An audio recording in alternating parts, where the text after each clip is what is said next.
Aladin et la lampe merveilleuse. Il était une fois dans un pays lointain une veuve qui avait un fils du nom d'Aladin. Ils étaient très pauvres et pendant que sa mère s'éreintait au travail, Aladin passait son temps à vagabonder dans les rues de la ville. Un après-midi, alors qu'il contemplait son butin fruit de petits larcins, un homme l'accosta en se faisant passer pour un oncle longtemps resté à l'étranger. N'es-tu pas Aladin, fils de Mustapha le tailleur? Oui, monsieur, c'est bien moi, répondit Aladin. Mon garçon, aimerais-tu gagner beaucoup d'argent? Oui, monsieur, je ferai n'importe quoi pour aider ma mère. Alors écoute, Aladin, il te suffit de passer par une trappe trop petite pour moi et de me rapporter une vieille lampe. Aladin suivit l'homme jusqu'à un endroit très éloigné de la ville. L'homme, qui était en réalité un magicien, utilisa ses pouvoirs pour soulever une lourde pierre. Le magicien demanda ensuite à Aladin de sauter dans le trou. Aladin eut un moment d'hésitation, puis il finit par sauter. Je dois rester calme, tout va bien se passer. J'ai l'anneau du magicien pour me protéger, se murmurait Aladin tout en avançant dans la grotte.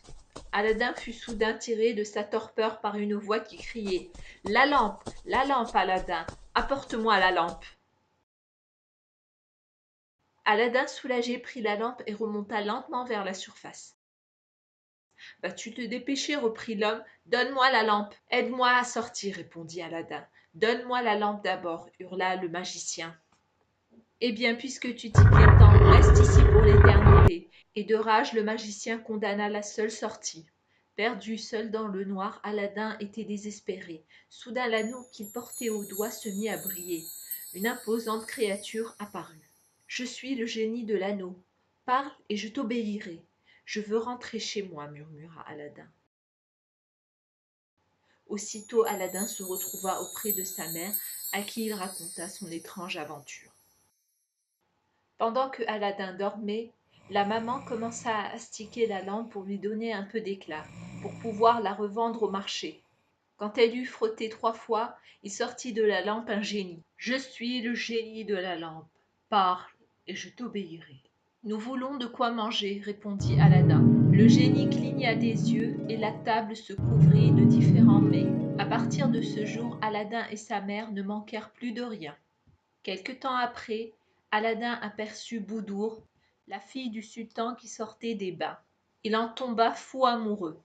Aladin convainc sa mère de se rendre au palais pour demander la main de Boudour. Le sultan exigea un trésor et un palais. Aladin se rendit sur un terrain non loin du palais du sultan. Là-bas, il fit part au génie des demandes du sultan. Et en un instant, le génie fit apparaître un magnifique trésor et un incroyable palais. Le sultan finit par accorder la main de la princesse à Aladin. Il eut un somptueux mariage. Un jour, alors que la princesse était seule au palais, un étrange marchand s'arrêta sous sa fenêtre. « J'échange vos vieilles lampes contre des neufs !» criait-il. La princesse échangea la vieille lampe contre une neuve. Le marchand était en fait le magicien. Il frotta aussitôt la lampe et fit apparaître le génie. Le magicien ordonna au génie de les transporter, lui, la princesse et le palais, dans son pays. La disparition de la princesse Boudour plongea Aladin dans une grande tristesse.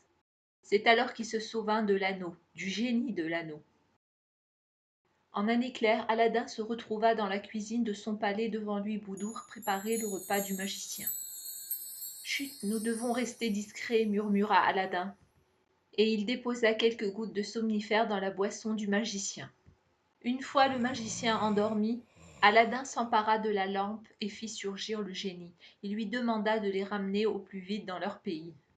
Le palais de retour à sa place initiale, Aladin et la princesse vécurent heureux pour toujours.